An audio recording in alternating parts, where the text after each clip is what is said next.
What would you think if I told you that a man is never haunted by the woman who pleads, begs, or clings, but by the one who simply goes still? Not angry, not dramatic, just cold. The shift is subtle, almost imperceptible to the outside world. A gentle closing of the emotional window. A silence not born of punishment, but of preservation. She doesn't leave physically, at first, but she's no longer there. Her energy retreats. Her gaze grows distant. Her words turn measured. And for the man who once basked in the warmth of her soul, that sudden drop in temperature feels like winter arriving without warning. This is what haunts him. Not her departure, her detachment. Because a high-value woman doesn't erupt when she's disappointed. She doesn't spiral when she's disrespected. She observes. And when the patterns become clear, she doesn't argue. She adjusts. Emotionally, spiritually, energetically, until the man who once felt worshipped now feels ignored. Not because she wants to hurt him, but because she can no longer abandon herself to love him. Carl Jung wrote that what we repress does not disappear, it returns as fate. And this is exactly what happens when a man mishandles a woman of depth. He believes he's in control as long as she stays emotionally accessible. But once she turns inward, once her soul says enough, he feels it in places words can't reach. Because it's not just her presence he misses, it's the mirror she once was. You see, high-value women are not defined by beauty or status. They are defined by energy, by how they hold space, by how they make a man feel seen, not for who he pretends to be, but for who he truly is beneath the armor. And that kind of reflection is intoxicating. But it also demands something most men aren't ready to give: self-awareness. Because the moment she goes cold, he is forced to face himself, without her warmth to distract him from his wounds. And for the man still ruled by ego, this feels like emotional death. He starts asking questions he never dared ask before. Why did she stop texting first? Why does her silence feel louder than her presence ever did? Why does it bother him more that she no longer cares than if she had screamed at him to stay? Because what haunts him is not just her absence. It's the knowledge that she left emotionally before she ever walked away physically. That she grieved the relationship while still in it. That by the time she said goodbye, she had already buried him in her heart. And now he's left with the ghost. The ghost of her laughter. The echo of her encouragement. The scent of a woman who once saw potential in him, long before he was willing to earn it. And the truth, the brutal, silent truth, is that she didn't leave him behind out of spite. She left him because staying would have been a betrayal of her own evolution. You cannot meet a woman like this and remain the same. She will either awaken the man in you, or she will outgrow the boy you refuse to shed. There is no middle ground. There is no safety in staying small with her. Because she will love you as you are, but she will not tolerate you staying as you are. And when she goes cold, it isn't because she stopped loving. It's because she started listening to her inner knowing, to the parts of her that whispered, "You deserve reciprocity. You deserve presence. You deserve peace." And in that decision, she becomes untouchable. He may try to chase. He may flood her phone with apologies. He may beg for one more chance. But she knows now words are easy. Consistency is rare. And self-betrayal is far too expensive. So she lets the silence stretch. Not to hurt him, but to heal herself. He doesn't understand the silence at first. He thinks it's a game, a test, a phase. He's used to women folding under the weight of withdrawal, running back, explaining their worth, trying to reignite what was. But she doesn't. She simply lets go, not to provoke, but to protect. And that's what breaks him. Not her distance, but the realization that he no longer has a role in her world. She used to orbit him. Now she orbits truth. Her own. Unshaken. Unapologetic. There is no announcement. No vindictive closure. Just a soul that grew tired of shrinking.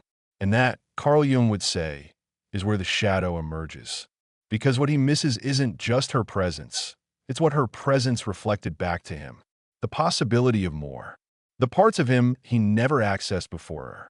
She pulled greatness out of him not with force, but with her very being. And now, all that's left is a void, not just where she once stood, but where he never rose. He will scroll through their messages, reread her words, zoom in on photos, searching for the warmth he didn't appreciate when it was his. He will obsess, not because she was perfect, but because she was real. And he fumbled something real while he was busy performing for the illusion. You see, a high-value woman doesn't leave when she's tired of you. She leaves when she's tired of abandoning herself to love you. That is her coldness, not cruelty, but clarity. She is no longer willing to sacrifice her essence for crumbs of connection. And once she detaches, truly detaches, he feels it in his bones. He feels it when he laughs and no longer hears her echo. He feels it when he succeeds and no longer wants to share it. He feels it when he meets other women and realizes they want the surface, not the soul. No woman stays warm forever when she's met with indifference. Her love is not infinite when it is not honored. At first, he doesn't know what to call the feeling. Regret? Guilt? No, it's something deeper. A spiritual ache. A mourning of what could have been if he had chosen presence over power. Vulnerability over victory. Connection over control. But now she's gone. Not physically, perhaps. Maybe she still exists in his proximity, at work, in town, on social media. But emotionally, spiritually, she's vanished. And that absence pierces sharper than any breakup line ever could. He remembers her softness. The way she listened, not just with ears, but with soul. The way she saw the man underneath the performance. The way she made him believe he could be more, not by fixing him, but by reflecting his light back to him. He didn't believe her then. He believed the world, the ego, the conditioning that told him women like her were too much, too emotional, too demanding, too aware. But now he knows she wasn't too much. She was just too honest for the boy who wasn't ready to become a man. And now, her silence is scripture, a holy text he studies in the middle of the night, praying for a second chance he knows won't come. Because once a woman like her chooses herself, she never unchooses. Carl Jung taught that the soul will only suffer in silence for so long before it breaks free. And when it does, it will freeze everything it once burned for, not in hate, but in sacred preservation. He will tell himself she's moved on too fast, that she was never real, that she was cold-hearted all along. But deep down, he knows she was the most alive thing he ever touched. And he never thought he'd lose her until her warmth became memory. And what begins to haunt him most is not her memory, but the stillness she left behind. Because he starts to realize it wasn't her laughter he misses most, it was the way it made him feel worthy. It wasn't her touch, it was the trust she placed in his hands. It wasn't her time, it was the tenderness she gave freely, even when he offered so little in return. Now, he looks around at the world he once prioritized, the status, the distractions, the temporary wins, and none of it touches him. It all feels hollow, mechanical, routine. The same moves, the same masks, but no meaning. He doesn't just miss her. He misses the version of himself that only existed around her. The man she saw, long before he saw himself. The one she spoke to with reverence. The one she believed in, even as he avoided the mirror. This is the cost of her coldness. It forces him to feel. No more games. No more pride. No more delay. Because a high-value woman going cold doesn't break him immediately. She disorients him. Her stillness creates a psychic fracture in his reality. Everything that once worked, charm, promises, attention, now lands like pebbles against a mountain. He throws effort at the ghost of her warmth, but it doesn't resurrect what has spiritually died. And slowly he learns she was not asking for perfection. She was asking for presence. She was not trying to fix him. She was hoping he'd see himself through her eyes and choose to rise. But when he didn't, she stopped choosing him, not out of punishment, but out of protection. Because staying with someone who refuses to awaken is the fastest way for a woman to forget her own magic. And she will never let that happen again. Carl Jung once said that nothing has a stronger influence psychologically on their environment, and especially on their children, than the unlived life of the parent. And in this, we understand something deeper. When a man watches a high-value woman walk away, he doesn't just grieve the loss of a lover. He grieves the loss of the life he never lived beside her. The version of reality where he showed up fully. The timeline where he didn't self-sabotage. The world where he matched her depth instead of mocking it. The man he could have been had he met her with courage instead of comfort. And now, her absence is a daily reminder of what happens when you ignore your soul's calling. Because a woman like her is a mirror, not a muse. She doesn't exist to inflate you. She exists to awaken you. And when you squander that awakening, it does not wait. It walks, with grace, with power, with silence so sacred, it echoes louder than screams. Now, everywhere he turns, he sees traces of her. In the song she loved, in the books she read, in the eyes of a stranger who carries a flicker of her fire, but not her flame. He wonders if she ever thinks of him, if she ever pauses, if her chest ever tightens when his name appears.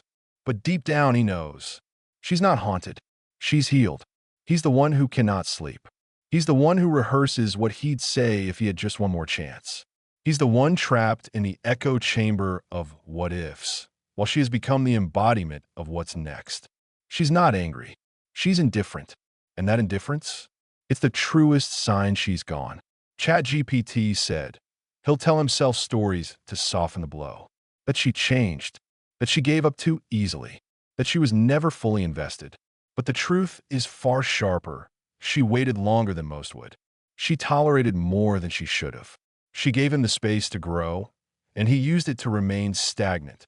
Now, in the empty places she once filled, he begins to see the ruins. Not of her, of himself. His avoidance. His ego. His chronic dismissal of depth in favor of dominance. She didn't demand he be perfect. She only needed him to be present, attuned, self-aware, capable of repair. But instead of rising to meet her vulnerability, he shrank behind distraction. And now, it's not the memory of her affection that haunts him. It's the grace with which she left. Because she didn't scream. She didn't threaten. She didn't try to make him jealous. She just grew quiet. And her quietness was sacred, the final right of a woman who has nothing left to give a man who won't meet her halfway.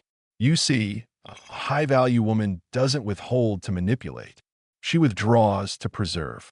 She knows that staying in a space where she's not emotionally mirrored is like pouring rain on barren soil, generous but fruitless. And when she finally lets go, she doesn't look back. Not because she didn't love, but because she learned that loving him was never the problem. It was the cost of loving him that became too high. Carl Jung reminds us, until you make the unconscious conscious, it will direct your life, and you will call it fate. This is the heartbreak of the man who loses her. He doesn't realize he was repeating old patterns until her absence breaks the cycle. She is the first woman who forced him to feel the weight of his choices. Not with punishment, but with silence. Not with blame, but with distance. And in that distance, he meets his shadow, all the parts of him that refused to evolve when he had the chance. Now, when he speaks of her, he won't say she was dramatic. He'll say she was wise. He won't say she was clingy. He'll say she saw through him. He won't say she walked away. He'll say she rose above. And when he tries to recreate her energy in others, he'll find fragments, reflections, but never the full frequency. Because you cannot replace a woman who became cold in the exact moment you thought you were winning. That's what haunts him. Not that she's gone, but that she was never his to begin with, not truly. She was a gift, a mirror, an invitation. And now, that invitation has expired. He may still chase success. He may still date. He may still wear the mask of strength. But in the quiet moments, when the room is dark and the world is silent, he remembers her. Not as a lover, not as a lesson, but as the one who saw him before he saw himself. And that knowing is forever.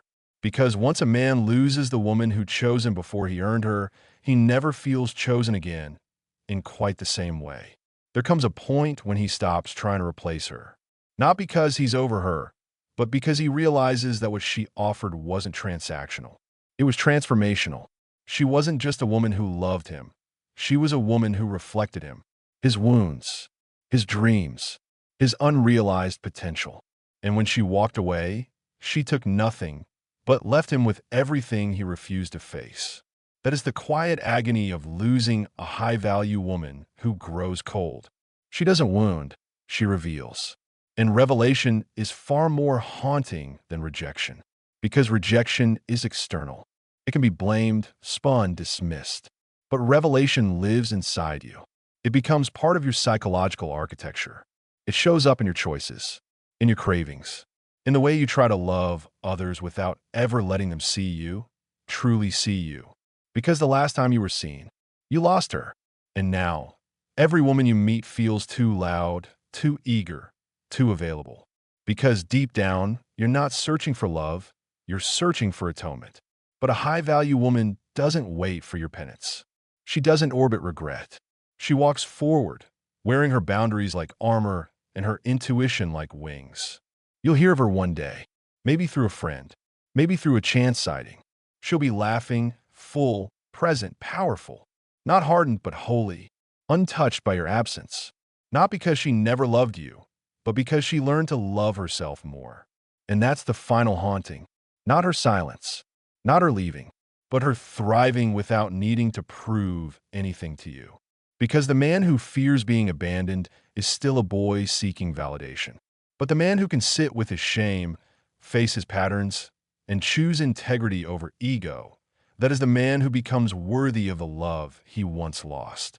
Jung spoke of individuation, the process of integrating shadow and light into a cohesive whole. That is what she called you into. That is what you avoided. And that is what now lives as a quiet ache beneath your confidence. But her purpose was never to complete you. It was to wake you. And once awakened, you can never go back to sleep. So if you still feel her presence, if her name still echoes through the chambers of your soul, know this: you didn't just lose her.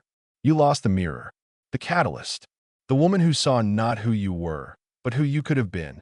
And she left not because she wanted to, but because you refused to become the man she believed you were. And in her absence, you're left with a choice: remain haunted or become whole. Because the woman who knows her worth doesn't chase, she chooses.